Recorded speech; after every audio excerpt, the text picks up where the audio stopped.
Allez, bonjour à tous, on est parti pour une analyse de Chainlink, donc Link contre le USDT et on verra aussi contre le BTC. Et on verra tout simplement d'un point de vue court terme et long terme, il y a pas mal d'opportunités. C'est une crypto qui est très intéressante en ce moment puisque c'est l'une des cryptos top market cap qui surperforme bien le BTC et l'USDT. On a Atom, Matic et BNB. Bon, Atom c'est un peu faible en ce moment, mais voilà, Matic, BNB, Link, c'est des cryptos assez puissantes qui réagissent bien, pas comme par exemple ADA ou Solana qui eux sont en train d'enfoncer leur creux. Alors que voilà, on voit que on n'a pas cassé le creux sur Link et on est vraiment dans une magnifique accumulation. Alors le bottom n'est pas validé, il faudrait casser la ligne de coup, donc le haut du range au niveau des 9,6$ pour avoir vraiment une tendance haussière, une reprise de la tendance haussière, parce qu'on est toujours en tendance baissière, mais on pourrait avoir un double weekly, voire même monthly. C'est voilà, on serait plus comme ici, comme on était ici, on ferait à peu près le même type de structure. Alors là, la différence c'est qu'on fait une structure bullish dans un bull run, que là on fait une structure bullish dans un bear market, on va dire. Donc attention, c'est pas pour ça qu'on va repartir en ATH, mais on pourrait avoir un rebond. Donc Link se comporte très bien. Déjà, pour l'investissement long terme, on est sur les 0,886, et comme je le dis souvent, la zone des 0,886, c'est une très bonne zone pour faire de l'investissement long terme. Alors attention tout de même, puisque hop, on est toujours dans une tendance baissière. On voit qu'on fait toujours des sommets de plus en plus bas. Donc acheter dans une tendance baissière, c'est acheter un couteau qui tombe. Maintenant, on est plus proche du bottom que du top, ce qui est quelque chose de classique, et shorter le marché ici, c'est vraiment pas une bonne idée. Comment se comporte une tendance baissière? C'est tout simplement des sommets et des creux de plus en plus bas. Donc il peut y avoir, par exemple, ça c'est un rebond, ici on a un rebond, ici on a un rebond, ici on a un rebond. Voilà, comme ici, on a un rebond, on a un rebond, on a un rebond. On va faire des rebonds jusqu'à trouver une nouvelle tendance haussière. Donc à quel moment on trouve une nouvelle tendance haussière? Soit qu'on va casser le précédent sommet, donc si on fait ça, la tendance baissière est annulée, soit en faisant un W weekly ou un W, enfin une structure de retournement. Alors, shorter le marché en tendance baissière, vous avez plus de probabilité de gagner que de long le marché en tendance baissière, ce qui est logique. Ici, si vous shortez ici, si vous shortez ici, si vous shortez ici, vous avez plus de chances d'avoir que votre stop loss soit pas touché et votre TP soit touché que de long ici, de long ici, de long ici. On le voit, l'amplitude des mouvements, c'est plus facile de short dans une tendance baissière que de long dans une tendance baissière, ce qui est logique. Maintenant, le marché va bien se retourner un jour. Donc, est-ce que c'est maintenant? Ça, je ne peux pas le savoir. On le saura si on a la cassure de notre ligne de coup, donc si on a une clôture vraiment en weekly, voire monthly, au-dessus des 9,6$, mais ici c'est vraiment pas un endroit pour shorter le marché. Est-ce que c'est un endroit pour long? Comme je dis, ça dépend de votre profil. Est-ce que vous avez des connaissances en analyse technique? Du coup, ça serait plus intéressant d'attendre un signal de retournement de tendance. Si maintenant vous n'avez pas le temps d'analyser ou vous préférez investir comme ça un peu les yeux fermés, eh ben oui, si vous pensez que le projet est intéressant, Link actuellement est dans une très bonne zone pour faire de l'investissement long terme tout simplement. Donc voilà globalement ce que je voulais dire. C'est toujours bon de rappeler un peu les bases d'une tendance, mais ça fait pas de mal tout simplement. Donc voilà, d'un point de vue long terme, on est sur quelque chose de très intéressant. Maintenant, d'un point de vue un peu plus court terme, d'un point de vue daily, il y a quelque chose que je voulais mentionner, c'est l'accumulation qui est en train de se passer. Si je mets le volume profile, pourquoi cette accumulation est intéressante? Parce que si on prend le début qu'on a eu, alors je vais mettre, on va se mettre en 3 jours, ce sera plus simple. Si on prend le début du bull market qu'on a eu, donc on va prendre à partir d'ici. Qu'est-ce qui est intéressant, c'est qu'on a une grosse accumulation sur ce niveau de prix là, alors qu'on n'a pas passé énormément de temps. Si on regarde, hop, on a passé 200 jours environ, et on a notre POC qui est sur ce niveau-là. Donc le POC c'est le point of control, c'est là où il y a eu le plus d'échanges de prix, d'échanges sur ce niveau de prix. Donc le POC qui est au niveau des 8,2$. Alors qu'on a pratiquement été très peu sur ce niveau de prix. On y a été ici, mais globalement si je compare avec toute cette plage de date là qu'on a, on a à peu près 659 jours, et ben on voit qu'on a un POC beaucoup plus, plus d'échanges sur ce niveau de prix qu'ici. Donc c'est à dire qu'on a des investisseurs qui investissent sur ce niveau de prix parce qu'ils estiment que Link est sous-évalué. Voilà. Et ici, on était plus sur une phase de distribution où il y avait moins d'échanges. Pourquoi? Parce que le prix était beaucoup trop haut et les investisseurs estimaient que c'était pas intéressant d'échanger tout simplement des lignes contre l'USDT ou inversement.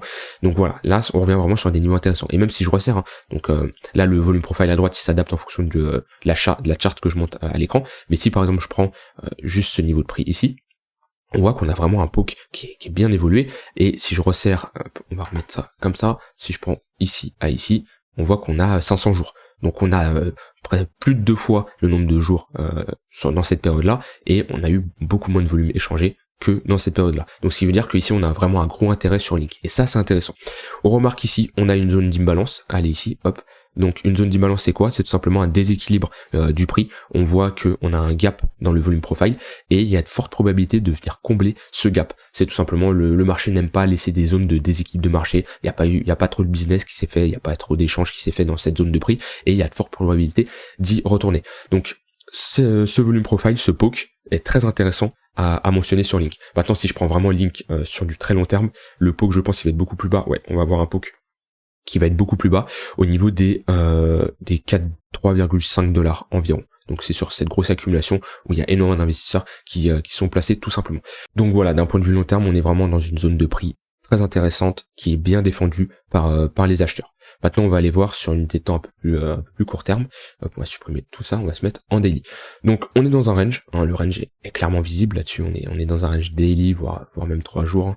Ouais, on est clairement dans un range avec ici, on va avoir notre borne haute qui va être sur cette zone de prix, hop, et notre borne basse qui va être hop, au niveau de cette zone de prix. Voilà. Stratégie de range, je le répète et je le répète plein de fois, un support ça se longue et une résistance ça se short et non pas l'inverse. Alors bien sûr, la première fois vous pouvez pas short parce que vous ne savez pas que c'est un range, mais ici, il y a une occasion de short le marché. Ici, il y a une occasion de short le marché. Ici, il y a une occasion de long le marché.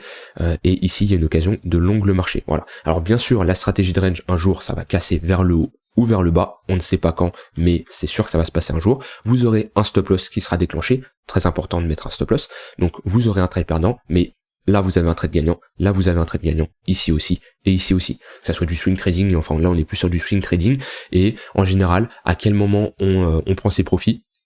Moi, pour les stratégies de range comme ça, j'aime bien aller chercher les 50% de range. Donc, notre milieu de range, ici. Ou alors, on met notre... hop, ici on met notre volume profile et on va chercher le poke, qui est là où il y a le plus d'échanges, c'est là où les retails débutants se battent, ou là où il y a le plus d'échanges de prix, alors que c'est pas intéressant de se placer ici, et on va plus se placer sur les extrémités. Donc voilà, on peut prendre des profits ici, donc soit vous agissez avec un stop loss très serré, ou soit tout simplement, après vous pouvez aussi avoir une stratégie de range, alors il y a moins de probabilité de réussite, mais vous pouvez tout simplement aller prendre vos profits, avoir un TP sur la borne haute, ou alors à chaque fois vous faites du trailing stop, donc vous remontez votre stop loss sous les précédents creux, donc un stop ici, un stop ici, un stop ici, et bon là vous faites chasser, mais bon, vous prenez des profits partiels si on vient chercher de votre borne supérieure. Voilà, ça peut être une stratégie de prise de profit. Mais voilà globalement moi comment j'agis. Sur les extrémités je me place et je prends profit en général au milieu de range, et ça nous donne de très bonnes performances. On peut regarder par exemple ici, et là c'est très intéressant puisque on a ici une grosse zone de liquidité qu'on est venu chercher, on a pris la liquidité, ok, on voit que on a eu en prenant la liquidité, on a eu des acheteurs très agressifs, vu que juste après, en prenant le bas et le haut, on a fait un plus 25%, donc là ça nous montre que déjà il y a un intérêt sur ce niveau de prix. On a retracé, et on est venu chercher la liquidité également de ce précédent creux, ici, on a eu un rejet violent, on le voit encore une fois, et on a été chercher la liquidité de ce niveau de prix là. Donc très intéressant, c'est soit vous vous placez en mode, on va dire, agressif, donc vous mettez tout simplement un ordre ici, voilà, vous vous placez en bas de range comme ça, et vous mettez votre stop loss, soit le précédent creux, soit légèrement plus, soit serré, ça dépend de votre stratégie, après votre profil et combien vous cherchez d'avoir de win rate, tout ça, mais, ou sinon vous attendez qu'on prenne la liquidité et qu'on réintègre. Par exemple, vous mettez sur une unité de temps un peu plus faible, ici, qu'est-ce qu'on constate? On vient prendre la liquidité, hop, je vais enlever ça. On vient prendre la liquidité et on fait une pattern de structure bullish, puis qu'on fait un ravalement haussier. Ici, on a un magnifique ravalement haussier. On ravale toute la précédente bougie. Et ça, c'est clairement quelque chose de bullish. Donc, vous pouvez avoir une entrée, hop, ici, avec le stop loss sous le précédent creux. Et là, vous venez targeter, hop, le milieu de range, ici, et ça vous fait un risk reward de 4,64 pour 1, qui est un très bon risk reward, et avec ce genre de risk reward, pas besoin d'avoir des 80-90% de réussite, de toute façon vous ne les aurez pas, parce que le risk reward est quand même corrélé au pourcentage de win rate, mais avec un pourcentage de win rate de 30%, même de 25%, et même vous êtes gagnant sur le long terme. Voilà, c'est un exemple de trading qui était totalement faisable, et même si vous voulez d'autres confirmations, on peut avoir une confirmation de momentum avec le MACD, on passe en 4 heures, et voilà, on voit qu'on était en train de diverger, on a notre divergence haussière ici, même en daily, hein, on était en train de diverger, voilà, en plus on cross bullish, mais bon, le cross bullish se fait beaucoup plus tard. Après, ça dépend de votre stratégie, si vous cherchez du trading agressif ou pas, si vous attendez une validation de divergence haussière un peu tard ou pas, voilà, mais globalement, on peut agir de cette manière-là, mais en couplant, voilà, la stratégie de range avec la prise de liquidité, des divergences haussières ou autres, et surtout des petites figures comme ça de ravalement haussier, hein. C'est très bullish, et ça nous donne de très bons setups. Alors comme je dis, stratégie de range c'est bien, à un moment vous allez vous faire stop, mais ce qui est important c'est vraiment de profiter du range pour tout simplement pour faire de la prise de profit. Alors bien sûr, n'allez pas tester ça d'un coup comme ça sur le marché en faisant all-in de votre portefeuille en disant ok super, cette stratégie a marché, parce que comme je dis, c'est pas parce qu'elle marche une fois qu'elle a marché tout le temps, mais c'est surtout vous, votre mentalité, votre stratégie que vous allez développer vous-même avec vos propres connaissances. Vous testez ça en paper trading, hein, vous pouvez tester ça sur TradingView, hein. Il y a des je sais plus où c'est parce que je n'utilise pas ça ici, mais vous pouvez faire du espace de trading, voilà, vous pouvez, je sais plus comment on fait sur TradingView parce que j'utilise ça jamais, mais vous pouvez acheter, connectez-vous à votre compte de courtier pour commencer à trader, vous pouvez faire du paper trading sur TradingView, où c'est du trading à blanc, et vous avez tout l'historique de TradingView qui vous dit si vous êtes gagnant ou pas, et vous pouvez faire de l'historique sur 30, 50, 100 trades. Et à côté, moi je préfère utiliser des fichiers Excel, ça me donne de meilleures stats, mais voilà, vous testez ça sur 50, 100 trades, vous voyez si vous êtes gagnant, il y a aucune raison que quand vous mettez de l'argent, vous ne soyez pas gagnant, même si c'est différent parce qu'il va falloir aller un peu plus vite, parce qu'il faut calculer les tailles de position ou autre, mais globalement, entraînez-vous quand même à faire du paper trading. Voilà ce que je voulais dire sur Chainlink. Actuellement, vraiment sur du très court terme, on va aller voir ça. On est, d'un point de vue retracement de Fibonacci, point le plus bas, point le plus haut. On arrive sur les 0,382, donc attention, si on a des vendeurs vraiment très agressifs, c'est ces 0,382 qui correspond au premier arrêt qui sera défendu, donc là on va être plutôt sur une zone de prise de profit, et on peut aller chercher voilà les 0,5 de retracement. Sinon on a une petite zone d'imbalance ici à venir combler, qui sont en confluence avec notre zone de rechargement de short, mais on faudra faire attention à cette zone de rechargement de short si on instaure DM top. Ça voudra dire que c'est pas tout de suite qu'on cassera le range à la hausse, mais en tout cas si on casse le range à la hausse, on aura clairement une reprise de la dynamique haussière. On va regarder Link contre le BTC. Alors Link contre le BTC, on était en tendance baissière, hop, sommet creux de plus en plus bas, et on a inversé la dynamique baissière en faisant une structure de retournement. Ici on voit qu'on fait un W, qui est une structure très bullish, et depuis on repart en tendance baissière, et on le voit puisque les creux sont maintenus, on fait des creux de plus en plus haut, et les creux sont clairement maintenus. Donc voilà, les tendances haussières sont vraiment marquées par des creux de plus en plus haut, et vaut mieux jouer dans le sens de la tendance. Alors, il y a des setups de trading à contre-tendance, ça veut dire que vous allez short une tendance haussière et long une tendance baissière, mais c'est beaucoup plus risqué. Jouez dans le sens de la tendance et vous aurez un meilleur taux de réussite. Maintenant, ça dépend pareil de votre stratégie et de votre setup. Mais voilà, ici on voit que la tendance est bien marquée et chaque creux est défendu. Et ben là c'est pareil, chaque sommet est défendu jusqu'à qu'on renverse cette tendance. Et là chaque creux sera défendu jusqu'à inversion de la tendance avec un M. Donc quand il va se produire, on ne sait pas, mais faut toujours garder un œil sur les graphiques. Alors là on est en weekly, hein, donc il n'y a pas besoin de regarder les graphiques tous les jours, mais voilà, dès qu'on fera un M-top, et on inversera cette dynamique baissière. Mais pour le moment, Link contre le BTC, on est bullish. Voilà, j'ai terminé avec cette analyse de Link qui est très complet. Je vous ai donné pas mal de conseils, que ce soit stratégie de range ou autre. Je vous rappelle que vous avez jusqu'à samedi soir pour rejoindre le programme sur la formation. Vous avez 50 € offerts pour le Black Friday, donc profitez-en.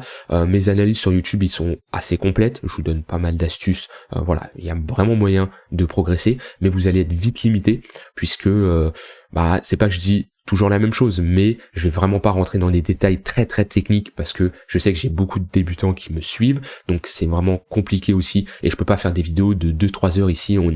Ici on est sur 47 leçons, il y a facilement 10-12 heures de vidéos, je peux pas faire ça sur YouTube. Donc voilà, si vous voulez ne pas être limité et vraiment progresser, allez vraiment un accompagnement suivi, parce que c'est vraiment un accompagnement. Je vous accompagne sur le long terme, j'ajoute des nouvelles leçons sur Discord. Je vous contacte, voir si tout se passe bien. bien si vous avez des questions ou autres.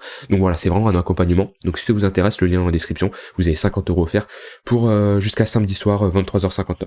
Voilà, et si vous avez des questions, n'hésitez pas à me les poser en commentaire ou sur Discord. Voilà, j'ai terminé avec cette vidéo. J'espère que ça vous aura plu. Si c'est le cas, mettez un petit like et un commentaire. Et on se retrouve demain pour une prochaine vidéo. Bye bye.